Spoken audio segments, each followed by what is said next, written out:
Buy cheap and safe NBA 2K22 MyTeam at Nba2King.com. You can use code Excapar, that's Excapar, for 5% off your entire purchase. Alright everybody, so I thought this would be the perfect time to start the video where I show you guys how to level up the fastest way in Season 3 of 2K22 MyTeam. So you guys are excited, the like button down below helps you out, comment anything else you need to know, and hit that subscribe button as well. So, I don't know, I just thought it'd be a nice idea to start it when I was leveling up to level 18. I'm starting this, recording this very early in the morning, but you can see I've slowly moved my way up, and we're just, you know, cruising our way along. It's actually, I don't know, the early season XP grind is always a little bit easier, and I would recommend to everybody, always put off the XP at least a little bit, especially if you're not trying to run for it first. We always get more XP amounts later in the season. Like, just as an example, if I were to head out to this maxed out stuff, I mean, we were getting 500 XP at least. I think it actually moved up to like 750 towards the end of the season for hitting these points 2 for the 100 points. It was like 500, 750 XP, and right now it's only that. I think the maxed out points 3 would have been like 1500. Like, we will get more XP as the season goes out, but you'll notice something pretty cool about the XP that we're looking at in Season 3. Right down to the bottom right corner of the XP, it actually says 41 days. Last season, in Season 2, everything was limited to a week, and when the next set of packs dropped, they just completely cut it off. So I think this is actually pretty nice, and it's probably because they understand a lot of people are going to be traveling, you know, during this season, and it's just, I don't know, it'd be hard to keep up with it. So love that they did that. It's going to be pretty cool. So in general, you're probably going to want to start off by heading to the pack market, maybe if opening packs is your thing, and picking out some of these maxed out players. Or if you're like me, you're not going to do that. You're going to pick up a select few to make sure you can get these challenges done. So if we head over and check out the first thing that you guys should be immediately doing, especially if you're grinding XP right now, that's heading out to the maxed out section in the season agendas. So you can see we have to get up to 500 points with any of the cards. We have to get up to 200 assists with any of the cards. We have to get 150 rebounds with any of the cards, 25 blocks, 15 steals, and then the Ruby ones, I'll just go in order. You have to, there's no Ruby challenge. You have to end up getting, what is it, with the Amethyst, 25 points with an Amethyst player. You have to end up getting 30 points in the paint with a Diamond player, and with a Pink Diamond player, you just get 60 points in general over Triple Threat or Triple Threat Online games. If you end up getting an original owner, you can use that as well and get 60 points with 75 points right there, and then 25 assists, which is pretty nice. And then in multiplayer, if you get 50 points with the players, you get another 1,000, and if you get another 10 rebounds, you get another if I get 10 more rebounds with 15 total, you get another 1,000 in multiplayer, which is pretty cool. If you pick up the Kareem Abdul-Jabbar NBA 75 anniversary, you get 750. Pick up Archibald, you get 1,000. Ray Allen, you get 1,500. Duncan, you get 1,500. And if you play the maxed out challenge, you get 250. I would say it's almost never worth it to do the maxed out challenge unless you're going to do the XP at the same time. I almost never do, so it is never worth it for me personally, but it's still pretty fun. So this is what I would recommend if you're trying to go about the maxed out point section the most efficient way possible. What I'm doing right now is I've only picked up 2 cards that I know that I can do all these challenges with. One is Aaron Gordon, and the reason I have this Aaron Gordon now here is because he is an all-around beast. He is 6'8". It's a 6'11" wingspan, and the reason I'm picking him up is because I can shoot with him with an 86 shot 3. He's a 95 standing, 99 driving dunk, which is awesome. Then he has a block, a steal, and he has rebounding. So basically, all I'm doing is I'm taking this Jason Williams, who's the other card that I picked up, and I picked him up because he has a 99 passing. Is going to be able to thread the needle a little bit better than the other Ruby, and he's got Diamond, which is pretty cool. And I'm just taking these 2 cards right here, and I'm heading up into single player triple threat and just working my way up the board because I actually do want that Cliff Robinson. It looks pretty nice, and that was my triple threat online lineup.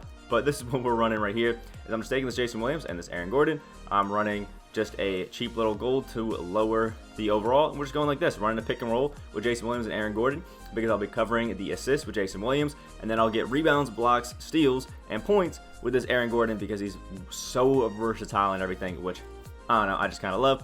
And then if you still have some blocks or anything like that left to do, what I would recommend doing is leaving Aaron Gordon in there, going to centers, going to gold, and then just putting 2 players that you know that are taller than Aaron Gordon. My go-to are always these 2. I switch it to centers, I switch it to gold, and then I put in Yao Ming and I put in Sean Bradley because Aaron Gordon is now going to be on the point guard whenever they run it in. a lot easier to get blocks on the PGs. I just do mine that way. For the steals, hopefully they just come naturally, but if they don't, this is the second way that I would recommend after you finish all of those single player ones, or once you get tired of doing some of the single player ones. What I would end up doing is heading over to clutch time over here and setting up a lineup that's going to be fun with clutch time. So I probably would throw Aaron Gordon here at the small forward and just run a lineup like this in clutch time and just try to get some wins, because I can get blocks, rebounds, points, assists, steals, anything like that with Aaron Gordon. Especially if you're lacking on the steals, what you can do is just load into some online games and just bait the corner with this Aaron Gordon throughout clutch time. You'll probably get a steal or two every now and then, and maybe if you're actually nice with it and you can inbound steals, boom, you're good, and you can get a few with Aaron Gordon. That's just my recommendation. And the great thing about that as well is you will be able to play a lot of these games down here, especially this clutch time one.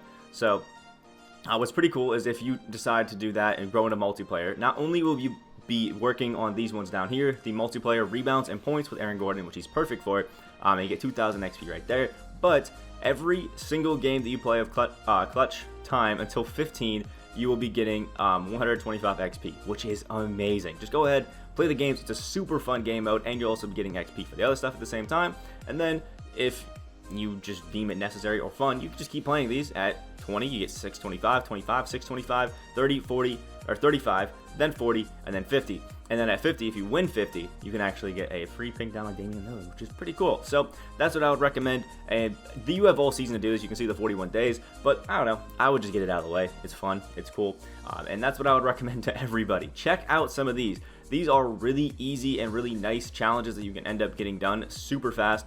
And if you pick the correct modes, you can actually, duel up on the XP that you're grinding, which I don't know, not too many people think about. So whenever you're playing any of these, if you're playing an online mode like Triple Threat Online, Clutch Time, Unlimited, Limited, Triple Threat Offline even, just make sure that you throw, one of the maxed out players in there for whatever position, for whatever you need, and they can very, very easily, go ahead and get you some extra XP, which is pretty nice. So I'm right now playing Triple Threat Online, and my lineup has Aaron Gordon in there just in case he gets a steal, a block, anything like that, and it's pretty fun. The next thing that I want to say is there's a lot of challenges that so many people neglect every single season, and those are your daily challenges, man. Do your daily challenges. I know it doesn't sound like a lot. Like, right now we're looking at it, and you can see we have 150 for the gray card, 100 for the apply contract, and 150 for the win a limited game. Now, that's only 400. That's only 400 XP. But we have, 42 days if we'll count yesterday. So we had 42 days in the season. If we multiply 400 by 42, 16,800 XP. I know this, for anybody that's watched these previous videos, it becomes a little repetitive. But if you do just daily challenges and did nothing else, you are all the way up to Ruby Deshaun Stevenson every single day of the season. It is so worth it. And then on top of that, don't forget about these Weekend Warrior ones. I've already done Weekend Warrior 1, but there's Weekend Warrior 2 and Weekend Warrior 3, which is really nice. I think if I check out the completed season agendas, here's Weekend Warrior. So you can see this one had, 850 or something like that. We had 500, then we had 250, then we had 150, which is actually a pretty decent amount of XP, for being honest. That's 900 right there. And then if you do the Weekend Warrior 2, over here, we get 150 for one of them, 300 for the other, and then we get 750 for that one, which brings us to a total of 2,100. And then you have Weekend Warrior 3, which gives us 800 for those first two challenges, and then 1,000 right there. And that's 3,900 XP just from these Weekend Warrior challenges, and they pop up every single weekend. I neglected these last season. It was a lot harder to get up to level 40 than I was anticipating. My dailies just didn't do them. My Weekend Warriors didn't do them. But make sure you do yours, because they seriously can help you out so much. If we just do 4 or 5 weekends, we'll do 5 weekends. And that's 19,000 XP right there. And then you got the dailies. Like, that stuff adds up, man. It adds up. There also will be some other challenges that will pop up. That will be like week 1, week 2, week 3 for the season. Make sure you do all those challenges. There's a lot of XP, but those ones stay over the entire season. So if you wanted to slack off a bit on those, you definitely could. And the number one thing that I'm going to recommend, because I completely forgot about these cards last season, or I don't know how, are the season 3 rewards. Don't forget about these. These are so easy to get XP for, and I just completely neglected them. And then I'm level 34 trying to find out what XP I could do, and all these guys were sitting here. So don't forget about them, and these are all the cards that you get just by leveling up. So make sure each time that you hit a milestone in XP, you just, you use the card. I completely forgot about it. And you can duel these up with some other ones as well. So we have Season 3 rewards with George Gervin, score 20 points. That's one Triple Threat Offline game, and it's actually a pretty decent card. So boom, you're done. And at the same time, you could actually just throw Diallo in there for you know, a few games while you're getting Rambus's rebounds, where you're getting Giving's points, and then boom, you have Diallo done just by, you know, sitting him on the court while you're grinding other people's challenges. And you could actually even throw Diallo in there when you're using, you know, Jason Williams and Aaron Gordon, and you'll get the minutes right there nice and easy. So don't forget these. This is, again, a lot of XP that a lot of people, including myself, last season are just leaving on the table. And I mean, it's never a good idea to leave any sort of XP on the table. But if we were to look at what's actually in here, this is a total of 7,500 XP. Don't neglect that. So the number one thing that I would say about this is make sure every single week when new packs drop, usually on Tuesdays and Fridays, you check out the new XP that's there. If it's timed, I would try to make sure that you do that XP first, especially if they drop another set, like unlike maxed out and it takes a while. Usually the prime time's the ones that stay there. But you know, if you see it has 7 days left, ignore maxed out and go to the other ones. And what I would say, because I didn't recommend the Amethyst or the Pink Diamond, stuff like that, after you finish Aaron Gordon and Jason Williams, make sure you sell those guys off, and then you know, a little bit later on in the season, go pick up an Amethyst, a Pink Diamond, something like that you can get for cheap, and maybe we'll get a maxed out, you know, pack, you know, sometime later through limited or whatever, and you can go back and do these original owners. So if you get a pack or you pull the pack just to get these, make sure you don't neglect the original owners, because you end up stumbling upon one, it can actually be a pretty good time for you. So overall, it's pretty nice. Also, make sure you enter that locker code. I think Season 3 may be one of the easiest seasons that it'll be to get XP. It seems this season they want to, you know, make sure that we all have time to get it, because it is a holiday season, and make sure everybody gets that Galaxy Opal on Iverson. And I did the same thing with Dwayne Wade. It was really easy to get Wade last year, so it's overall pretty fun. If you guys need any more helpful tips or suggestions, let me know down in the comments, and I can definitely help you guys out. And also, let me know what XP level you guys are on right now in 2K22 MyTeam. It's going to be a fun time. So, yeah, and also let me know if you're even going to go for level 40, or if you're just trying to get that iced out Hall of Fame badge option back. Anyway, hit the like button if you guys did enjoy, comment all that wonderful stuff, hit that subscribe button. I will see you guys in the next video.